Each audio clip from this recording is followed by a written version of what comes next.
अब कान पकड़ लिए, कसम खुदा की पाकिस्तान में कोई इन्वेस्टमेंट नहीं करेंगे, कान पकड़ लिए सर। बस एक जो घर है वही सही है, बाकी हम बाहर अच्छे, माफ़ी, पाकिस्तान में इन्वेस्टमेंट करनी नहीं हमें, क्योंकि यहाँ भरोसा ही नहीं है ना सर। एक बिल्डिंग बनती है 3 साल तक 4 साल तक VIP प्रोटोकॉल रोड के ऊपर। आज आप मुझे बता दो, जब क्या ये लोग सो रहे थे, यहाँ से मोहतरम सारे जितने भी मिनिस्टर हैं, गवर्नमेंट है, मोहतरम जज साहब हैं, कितनी दफ़ा यहाँ से पास हुए होंगे, उनको सब पता होगा कि ये रोड पे स्ट्रक्चर खड़ा हुआ है, मगर कोई उस वक्त तो किसी ने नहीं बोला। और वैसे भी हमें बोला जाता है पेपर देखो। तो आप मुझे एक बात बताओ कि पाकिस्तान में, कराची में कौन सा ऐसा प्रोजेक्ट है जो स्टार्ट होने के बाद जब आप बुकिंग करते हो उसकी लीज़ मिलती है? पॉसिबल ही नहीं है, लॉ में ही नहीं है। मैं तो रहता हूँ बाहर पाकिस्तान से। पाकिस्तान में हमने सुना था, हमारे प्राइम मिनिस्टर ने कहा था कि पाकिस्तान, ओवरसीज़ पाकिस्तानी हमारा असासा है, आइए हमारे मुल्क में अपनी इन्वेस्टमेंट लगाइए। बस वो हमने सुन लिया और भरोसा कर लिया, और यहाँ पे हमने एक फ्लैट ले लिया जो हमारी सज़ा बन गया। 1 करोड़ 80 लाख रुपए का हमने लिया था आज से 1 साल पहले।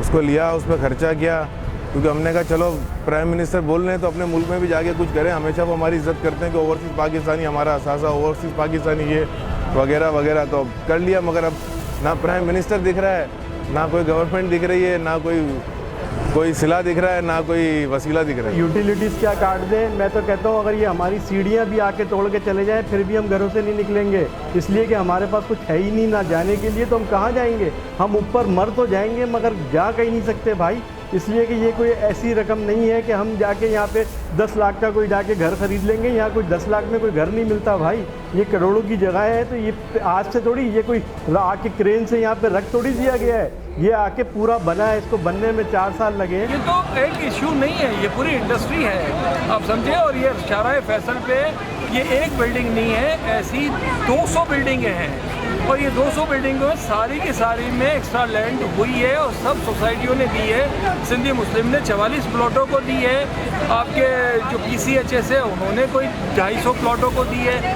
तो ये रोड जब साइज़ चेंज होते हैं तो वो उन्हीं की ज़मीन में से दी गई है। कोई ऐसी फैमिलियाँ नहीं है जो अमीर तरीन हो के हमारे 10-10 घर चल रहे हैं, हम एक घर से निकले दूसरे घर चले जाएँ। हमारे पास तो दूसरा घर किराए का भी नहीं है भाई कि हम किराए का भी तो लेके जा सकें, और उसको किराए के लेने के लिए भी हमें एडवांस देना पड़ेगा। हमें उसके लिए भी इतने पैसे होने चाहिए कि आदमी जाके शिफ्टिंग करे यहाँ पे। तो लिहाजा हमारी सिर्फ यही अपील है कि हमारा जो है पैसा रिटर्न करा दिया जाए। वो आपके अपने ऑर्डर है, जब एक ऑर्डर पे इतनी तेज़ी से अमल दरामद हो सकता है तो दूसरा ऑर्डर भी तो सर आपका ही है ना, उसके ऊपर आप अमल दरामद क्यों नहीं करवा रहे हैं? इन लोगों का क्या कसूर है? इन्होंने तो NOC देख के लिया है। आइंदा कोई अपार्टमेंट बुक नहीं कराएगा, आइंदा कोई अपार्टमेंट लेगा नहीं, आइंदा कोई घर नहीं लेगा, और कोई ऑनरशिप की, सोसाइटी की, लैंड की, कोई ज़मीन की वैल्यू ही ख़त्म हो जाएगी। ये मेरा और आपका मसला नहीं है, पूरे पाकिस्तान का मसला है, पूरे शहर का। जहाँ ऑनरशिप ऑफ लैंड का आप डिस्प्यूटेड करार दे देंगे तो कैसे होगा?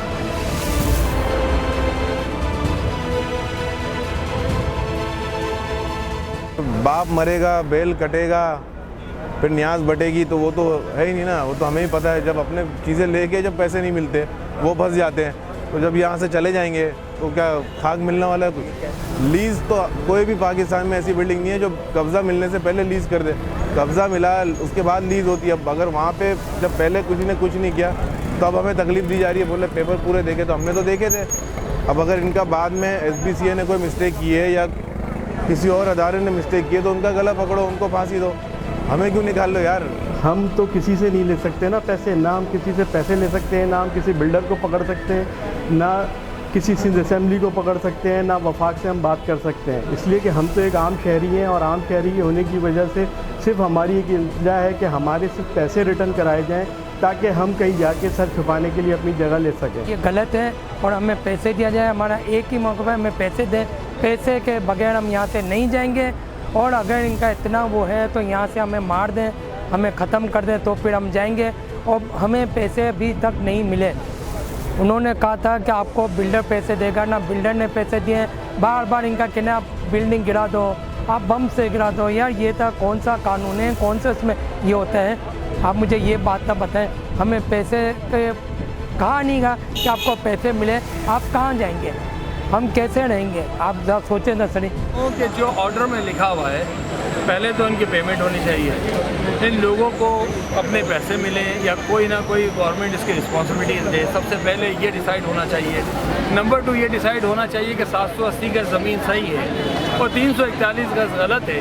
बकौल सुप्रीम कोर्ट तो भाई 341 गज तोड़ दे, 780 गज क्यों तोड़नी है, पूरी बिल्डिंग क्यों तोड़नी है? तो ये कोई ना कोई सोल्यूशन इसका निकाले।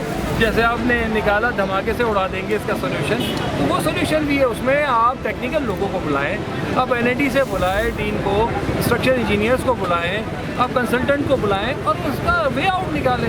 आप कह रहे हैं हम रेगुलाइज नहीं करेंगे, हम कह रहे हैं आपकी मर्जी कि पाकिस्तान में सब रेगुलाइज होता है, यहाँ नहीं होगा। इन्होंने पता नहीं कोई ज़्यादा वो गुनाह किया होगा।